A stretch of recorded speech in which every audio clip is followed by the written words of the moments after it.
Dear Great Black Man, so I'm sitting in my car just decompressing, and this comment was in response to my video yesterday about how your inner dialogue, how are you talking to yourself? Are you speaking to yourself like you're a victim or you're a leader? And so this Great Black Man says, you don't believe a leader hasn't been a victim?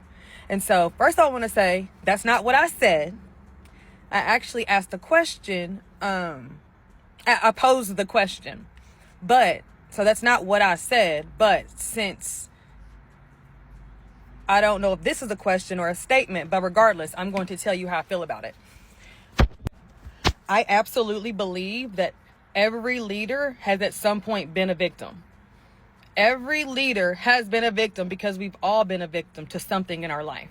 But I feel like the difference between a victim and a leader is that a leader has decided to no longer approach life as the victim, even though they've been victimized.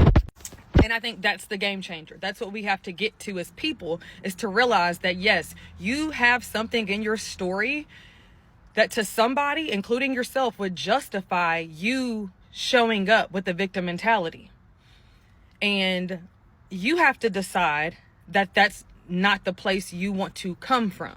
And so I believe that a leader decides to approach life from a different perspective, a different point, though the victim mentality is there as an option. So the question really was to just bring awareness to it for you. If you've never thought about it, this is a good time to think about it, because as a person who has coached men or just been a life coach to men, sometimes I've heard the narrative of a victim mentality.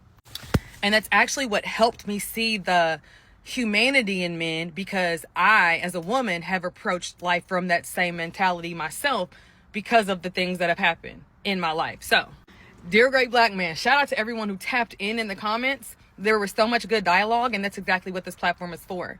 No one is right, no one is wrong. There's and as far as that goes, we're not keeping score here. We're having genuine conversation. So keep showing up, keep doing the work. Signed, a Great Black Woman.